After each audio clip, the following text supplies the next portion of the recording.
നമസ്തേ. അപ്പം നമ്മുടെ ഫസ്റ്റ് സെമ്മിലെ ഹിന്ദിയിലെ ഒരു നിബന്ധമാണ് നമ്മൾ പറയാനായിട്ട് പോണത്. ഗംഗാമയ എന്നുള്ള നിബന്ധമാണ് കേട്ടോ. നിബന്ധം എന്ന് പറഞ്ഞു കഴിഞ്ഞാൽ എന്താണ്? എസ്സേ ആണ് അല്ലേ. അപ്പോൾ ഒരു എസ്സേ കാക്ക കലേൽക്കാർ എഴുതിയിട്ടുള്ള അദ്ദേഹം ലേഖകമായിട്ടുള്ള ഒരു നിബന്ധമായിട്ടുള്ള ഗംഗാമയാണ് നമ്മൾ ഡിസ്കസ് ചെയ്യാനായിട്ട് പോണത്. അപ്പം നമുക്ക് സ്റ്റാർട്ട് ചെയ്താലോ? ആദ്യം തന്നെ കാക്ക കലേൽക്കാരനെ കുറിച്ച് കുറച്ച് കാര്യങ്ങൾ നിങ്ങൾ അറിഞ്ഞിരിക്കണം. ലേഖകനെ കുറിച്ച് കുറച്ച് കാര്യങ്ങൾ അറിഞ്ഞിരിക്കണം അല്ലേ. അപ്പം എന്തൊക്കെയാണ് ഉള്ളത്? അദ്ദേഹത്തിൻ്റെ ജന്മം. അദ്ദേഹം ജനിച്ചത് എന്നാണ്? ഡിസംബർ 1, 1881. അദ്ദേഹത്തിൻ്റെ ജനനം എന്നാണ്? ഡിസംബർ 1, 1881. അതുപോലെ തന്നെ അദ്ദേഹത്തിൻ്റെ വളരെ പ്രശസ്തമായിട്ടുള്ള കുറച്ച് രചനകളുണ്ട്. പ്രമുഖ രചനായുമുണ്ട്. അതേതൊക്കെയാണ്? മഹാത്മാഗാന്ധി കാ സ്വദേശി ധർമ്മ, രാഷ്ട്രീയ ശിക്ഷ കെ ആദർശ്, സ്മരണയാത്ര. ഇതൊക്കെ അദ്ദേഹത്തിൻ്റെ വളരെ പ്രശസ്തമായിട്ടുള്ള രചനകളാണ്. ഈ രചനകൾക്കൊക്കെ തന്നെയും അദ്ദേഹത്തിന് എന്തും കിട്ടിയിട്ടുണ്ട്? കുറച്ച് ബഹുമതി അല്ലെങ്കിൽ പുരസ്കാരങ്ങൾ കിട്ടിയിട്ടുണ്ട്. അപ്പം അദ്ദേഹത്തിന് കിട്ടിയിട്ടുള്ള പ്രമുഖമായിട്ടുള്ള പുരസ്കാരങ്ങൾ അല്ലെങ്കിൽ ബഹുമതിയാം ഏതൊക്കെയാ? സാഹിത്യ അക്കാദമി ഫെല്ലോ, ഭാരതരത്ന. ഇതൊക്കെ അദ്ദേഹത്തിൻ്റെ വർക്കിന് രചനയ്ക്ക് കിട്ടിയിട്ടുള്ളതാണ്. അതുപോലെ തന്നെ അദ്ദേഹം നിധനായത്, അതായത് മരണപ്പെട്ടത് എന്നായിരുന്നു? 21 ആഗസ്റ്റ് 1981 അദ്ദേഹം മരണപ്പെടുന്നത്. ഓക്കെ അല്ലേ. അപ്പോൾ ഇത്രയും കാര്യങ്ങളാണ് നിങ്ങൾ ലേഖകനെ കുറിച്ച് ഈ ഒരു ചാപ്റ്ററിൽ നിന്ന് ഏതെങ്കിലും ഒരു ക്വസ്റ്റ്യൻ, ഇത്തിരി വലിയ ക്വസ്റ്റ്യൻ വന്നു കഴിഞ്ഞാൽ ഇൻട്രൊഡക്ഷൻ ആയിട്ട് കൊടുക്കേണ്ടത്. ഓക്കെ അല്ലേ? ക്ലിയർ അല്ലേ? നമുക്ക് നമ്മുടെ നിബന്ധത്തിൻ്റെ ഷോർട്ട് സമ്മറി അല്ലെങ്കിൽ ആ ഒരു ഷോർട്ട് നോട്ടിലേക്ക് വരാം. ഇത് കേൾക്കുന്നതോട് കൂടിയിട്ട് നിങ്ങൾക്ക് ഈ ഒരു ചാപ്റ്ററിനെ കുറിച്ച് കുറച്ച് ഐഡിയ ഒക്കെ കിട്ടും കേട്ടോ. ഏതൊരു ക്വസ്റ്റ്യൻ വന്നാലും അത് അറ്റൻഡ് ചെയ്യാനുള്ളൊരു കുറച്ച് സാധനങ്ങളൊക്കെ കിട്ടും. ഓക്കെ അല്ലേ? അപ്പോൾ നമുക്ക് നോക്കാം. ഗംഗാമയ देवव्रत भीष्म जो अपनी तत्वज्ञान और अपनी ब्रह्मचर्य के कारण प्रसिद्ध है, उनकी माता होने से ഗംഗ ആര്യ ജാതിക്ക് മാത മനാത്തേ ഹെ. അപ്പോൾ ഇവിടെ തുടക്കത്തിൽ പറയുന്നത് എന്താണ്? ഗംഗയെ ആര്യവംശത്തിൻ്റെ അമ്മയായിട്ടാണ് പറയുന്നത്. അതെന്തുകൊണ്ടാണ് ഗംഗ ആര്യവംശത്തിൻ്റെ അല്ലെങ്കിൽ ആര്യജാതിയുടെ അമ്മയാണെന്ന് പറയുന്നത്? അതിൻ്റെ കാരണം അവർ ആരാധിക്കുന്ന ഭീഷ്മാചാര്യരുണ്ട്. അതായത് വംശം ആദരിക്കുന്ന അല്ലെങ്കിൽ അവർ വളരെ പ്രശസ്തമായിട്ട് കാണുന്ന ഒരു വ്യക്തിയാണ് ഭീഷ്മാചാര്യർ. ഭീഷ്മാചാര്യരാണെങ്കിലോ ഭയങ്കരമായിട്ട് തത്വജ്ഞാനം അതുപോലെ തന്നെ ബ്രഹ്മചര്യം കൊണ്ടൊക്കെ പ്രസിദ്ധമാണ്. അപ്പോൾ അദ്ദേഹത്തിൻ്റെ അമ്മയാണ് ആര്?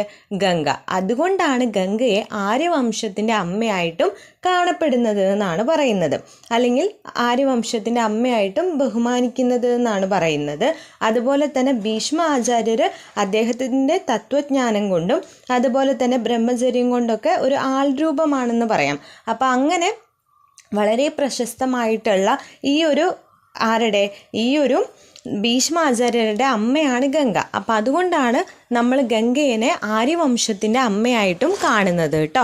ആ ഒരു ക്വസ്റ്റ്യൻ ചോദിക്കാം, എന്തുകൊണ്ടാണ് ആര്യവംശത്തിൻ്റെ മാതാവായിട്ട് ഗംഗയെ കാണുന്നത് എന്ന് ചോദിക്കാം. അതെന്തുകൊണ്ടാണ്? നമ്മുടെ ഭീഷ്മാചാര്യരുടെ അമ്മയായതുകൊണ്ടാണ് അങ്ങനെ നമ്മൾ ആര്യവംശത്തിൻ്റെ അമ്മയായിട്ടും ഗംഗയെ കാണുന്നത്. को कई उपमा शोभा देती है तो वो मादा की है, क्योंकि वह मादा की तरह जीवनदायिनी है और जो जीवन का मूल तत्व जल है वो हमें उपलब्ध करवाती है. संस्कृतियाँ नदी के ही വായു और ശുദ്ധ ജൽ സെ വികസിത് और ജീവിത് രഹത്തി ഹെ. അപ്പം നമുക്ക് നദീനെ പലതുമായിട്ട് കമ്പയർ ചെയ്യാനായിട്ടുണ്ട് അല്ലേ. പലതരത്തിലുള്ള ശോഭ നദിക്കുണ്ടെങ്കിൽ കൂടിയും ഇവിടെ കൂടുതലായിട്ട് എന്തായിട്ടാണ് കമ്പയർ ചെയ്യുന്നത്? മാതാവായിട്ടാണ് അല്ലേ, അമ്മയായിട്ടാണ് നദീനെ പറയുന്നത്. അതിൻ്റെ കാരണം എന്താണ്? അമ്മയെ പോലെ തന്നെ ജീവൻ ദായിനിയാണ് ആരെന്നും പറയുന്നു, നദി എന്നും പറയുന്നു. അതുപോലെ തന്നെ നമുക്ക് ജീവിക്കാനായിട്ട് ഏറ്റവും അധികം ആവശ്യം എന്താണ്? ജലമാണല്ലേ. അപ്പോൾ ആ ജലം തരുന്ന ആരാണ്? നദിയാണ്. അതുകൊണ്ട് തന്നെ നദിയെ നമ്മൾ അമ്മയെ പോലെയാണ് കാണുന്നത്. അതുപോലെ തന്നെ വളരെ പ്രശസ്തമായിട്ടുള്ള അല്ലെങ്കിൽ പ്രമുഖമായിട്ടുള്ള പല സിവിലൈസേഷൻസും സംസ്കൃതിയാമും നടന്നിട്ടുള്ളത് എവിടെയാണ്? ഈ നദീതടത്തിലാണ് സംഭവിച്ചിരിക്കുന്നത്. അപ്പോൾ അതുകൊണ്ടൊക്കെ തന്നെയും നമ്മൾ നദീനെ എന്തായിട്ടാണ് കൂടുതലും കമ്പയർ ചെയ്യുന്നത്? അമ്മയായിട്ടാണ്, അല്ലെങ്കിൽ നദിയെ കൂടുതലും നമ്മൾ വിശേഷിപ്പിക്കുന്നത് എന്തായിട്ടാണ്? അമ്മയായിട്ടാണെന്നാണ് പറയുന്നത്.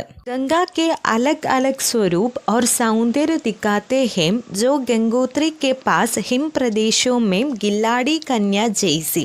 അതായത് ഇവിടെ എന്താ പറയണത്? നമ്മുടെ ഗംഗേനെ പല രീതിയിൽ അല്ലെങ്കിൽ പല സ്വരൂപങ്ങളിൽ വർണ്ണിക്കുന്നുണ്ട്.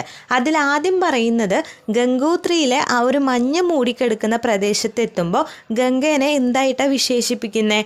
ഓടിച്ചാടി നടക്കുന്ന ഒരു കന്യകയെ പോലെയാണെന്നാണ് പറയണത്.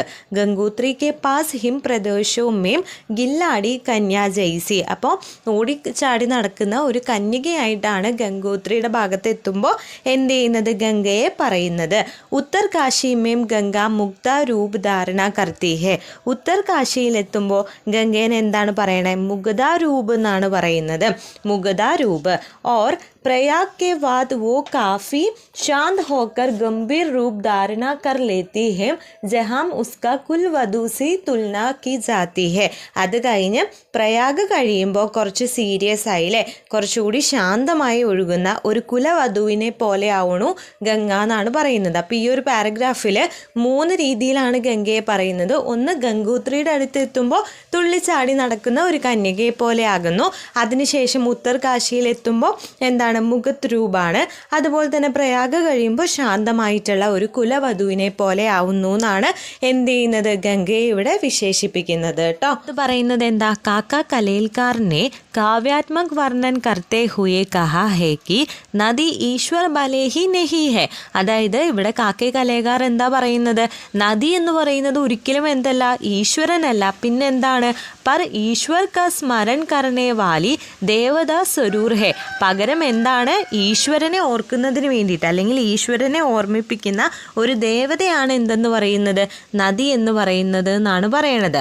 യദി ഗുരു കാ വർണ്ണൻ കർണ ആവശ്യക് ഹേ തോ നദി കാ ഭി വന്ദൻ കർണ ഉചിത് ഹേ. എങ്ങനെയാണോ നമ്മൾ ഗുരുവിനെ വന്ദിക്കുന്നത് അതുപോലെ നമ്മൾ എന്തിനേയും വന്ദിക്കണം?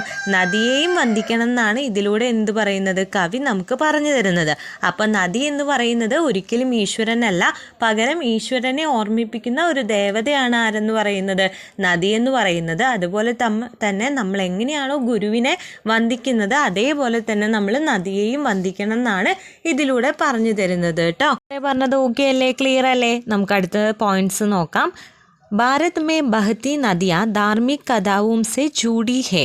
അതായത് എന്താ പറയണേ? ഭാരതത്തിലെ പല നദികളുടെ പിന്നിലും ഓരോ കഥകളുണ്ട്, അല്ലെങ്കിൽ ഓരോ ആളുകളെ ഓർമ്മിപ്പിക്കുന്നതാണ് ആ ഓരോ നദികളും എന്നാണ് പറയണേ. ജയ്സി യമുന ശ്രീകൃഷ്ണ കാ സ്മരൺ കർത്തി ഹെ. യമുന നദി ആരെയാണ് ഓർമ്മിപ്പിക്കുന്നത്? ഭഗവാൻ കൃഷ്ണനെ ഓർമ്മിപ്പിക്കുന്നു. ജബ്കി അയോധ്യ ഹോക്കർ ആനെ വാലി സരയു രാജ രാമചന്ദ്ര കെ ജീവൻ കി യാദ് ദിലാത്തി ഹെ. അപ്പോൾ അയോധ്യയിലൂടെ ഒഴുകി വരുന്ന സരയു ആരെയാണ് ഓർമ്മിപ്പിക്കുന്നത്? നമ്മുടെ രാമദേവനെ അല്ലേ? രാമദേവനെ, ശ്രീരാമനെയാണ് ഓർമ്മിപ്പിക്കുന്നത്. അപ്പോൾ യമുന ശ്രീകൃഷ്ണനെയും അതുപോലെ തന്നെ സരയു ശ്രീരാമചന്ദ്രനെയും ഓർമ്മിപ്പിക്കുന്നു. रामचंद्र के जीवन की याद दिलती है. चंबल नदी रतिदेव की यज्ञ की बात याद करती है, जबकि सोन शोणभद्र गज ग्रह के दंदु की यादें दिलती है. അതുപോലെ തന്നെ ചമ്പൽ നദി രതിദേവൻ്റെ യജ്ഞിനെയാണ് ഓർമ്മപ്പെടുത്തുന്നത് എന്നാണ് പറയുന്നത്. അപ്പോൾ ഓരോ നദികളും ആരെയാണ് ഓർമ്മപ്പെടുത്തുന്നത്, അതിൽ അല്ലെങ്കിൽ എന്തിലൂടെയാണ് കടന്നു പോകുന്നതെന്നാണ് ആ ഒരു ഇതിൽ പറയുന്നത്. അതുപോലെ തന്നെ ഗംഗ ഓർ ബ്രഹ്മപുത്ര കാ വിശാൽ ജൽ പത്മ കാ നാം ധാരണ കർ വേ ഏക് ഹോക്കർ ആകെ ജാക്കർ മേഘന കെ നാം സെ പുക്കാരി ജാത്തി ഹെ. അപ്പോൾ ഗംഗയും ബ്രഹ്മപുത്രയും മുന്നോട്ട് പോയി വരുമ്പോൾ പിന്നെ അതിനറിയപ്പെടുന്നത് എങ്ങനെയാണ്? അവർ കൂടി ചേർന്ന് കഴിയുമ്പോൾ പിന്നെ അത് അറിയപ്പെടുന്നത് പത്മ നദി എന്ന പേരിലാണ്. പിന്നെ അത് വീണ്ടും അവിടെ നിന്ന് ഒഴുകി കുറച്ച് കഴിയുമ്പോൾ പിന്നെ എങ്ങനെയാണ്? മേഘന എന്നാണ് അറിയപ്പെടുന്നത്. അപ്പോൾ ഗംഗയും ബ്രഹ്മപുത്രയും ഒരുമിച്ച് മുന്നോട്ട് പോകുമ്പോൾ നമ്മൾ പത്മ എന്ന് വിളിക്കും, അതിനുശേഷം അത് മേഘന എന്ന് അറിയപ്പെടുന്നു. ലേക്കിൻ ആജ് ഗംഗ കി ഹലത് ബഡി ഖരാബ് ഹെ. ജഹാം ദേഖോ गंगा मैली होती जा रही है. विदेशी कारखानों का मेला जल गंगा में प्रदूषण पैदा कर रहा है. हर तरह से गंगा आज मैली हो रही है. അപ്പോൾ ഇവിടെ എന്താ പറയുന്നത്? പഴയ ഗംഗ പോലെയാണോ ഇപ്പോഴത്തെ ഗംഗ? അല്ല അല്ലേ? അത് ഒരുപാട് പൊല്യൂഷൻ ആയിട്ടുണ്ട്, ഒരുപാട് പൊല്യൂട്ടഡ് ആയിട്ടുണ്ട്. പല കെമിക്കൽ ഫാക്ടറീസിൽ നിന്നും വരുന്ന കെമിക്കൽസ് ഒക്കെ വന്നിട്ട് അത് ഭയങ്കരമായിട്ട് എന്തായി? പൊല്യൂട്ടഡ് ആയി. മനുഷ്യൻ്റെ അൺകൺട്രോളബിൾ ആയിട്ടുള്ള ഇടപെടൽ കാരണം ഗംഗയെ മലിനമാക്കിയെന്നാണ് ഇവിടെ ലേഖകർ പറഞ്ഞ് അവസാനിപ്പിക്കുന്നത്. അപ്പോൾ പഴയ ഗംഗയല്ല, ഗംഗാ നദിയുടെ അവസ്ഥ മാത്രമല്ല ബാക്കി പല നദികളും എന്ത് ചെയ്തുകൊണ്ടിരിക്കുകയാണ്? ഇന്ന് അതിൻ്റെ ആ ഒരു തെളിമ നഷ്ടപ്പെട്ടുകൊണ്ടിരിക്കുകയാണ്, പൊല്യൂട്ടഡ് ആയിക്കൊണ്ടിരിക്കുകയാണ്. അതെന്തുകൊണ്ടാണ് അങ്ങനെ പൊല്യൂട്ടഡ് ആകുന്നത്? നമ്മൾ മനുഷ്യർ തന്നെയാണ് അതിൻ്റെ കാരണക്കാരല്ലേ. നമ്മൾ അതിനെ എന്താക്കുകയാണ്, നമ്മുടെ ആവശ്യങ്ങൾക്ക് വേണ്ടി പൊല്യൂട്ടഡ് ആക്കുകയാണ്. അപ്പം നമ്മുടെ പാരമ്പര്യമുള്ള നദികളും പല കഥകളും ഒളിഞ്ഞിരിക്കുന്ന നദികളൊക്കെ നമുക്ക് നഷ്ടപ്പെടുകയാണെന്നാണ് ഇതിലൂടെ കവി നമുക്ക് എന്ത് ചെയ്തിരുന്നത്, കാണിച്ചു തരുന്നത്. ഓക്കെ അല്ലേ? അപ്പം ഗംഗാമയിനെ കുറിച്ചൊരു ചെറിയൊരു ഐഡിയയെങ്കിലും നിങ്ങൾക്ക് കിട്ടിയെന്ന് വിശ്വസിക്കുന്നു. വീഡിയോ യൂസ്ഫുൾ ആയെന്ന് വിചാരിക്കുന്നു. വീഡിയോ യൂസ്ഫുൾ ആയതുകൊണ്ട് ഇനി ഇതുപോലത്തെ വീഡിയോസ് കിട്ടണമെന്നുണ്ട്. നമ്മുടെ ചാനൽ ഇതൊരു സബ്സ്ക്രൈബ് ചെയ്തിട്ടില്ല എന്നുണ്ടെങ്കിൽ ജസ്റ്റ് ഒന്ന് സബ്സ്ക്രൈബ് ചെയ്തേക്കാം. പിന്നെ നിങ്ങൾക്ക് എന്തെങ്കിലും ഡൗട്ടോ സജഷൻസോ ഉണ്ടെങ്കിൽ കമൻറ്റ് ബോക്സിൽ കമൻറ്റ് ചെയ്യുക. അതുപോലെ തന്നെ ഇതിൻ്റെ നോട്ട്സ് നമ്മുടെ ടെലിഗ്രാം ഗ്രൂപ്പിൽ കൊടുക്കുന്നുണ്ട്. അതിൽ ജോയിൻ ചെയ്യാത്തവരുണ്ടെങ്കിൽ അതിലും ജസ്റ്റ് ഒന്ന് ജോയിൻ ചെയ്തേക്കാം കേട്ടോ.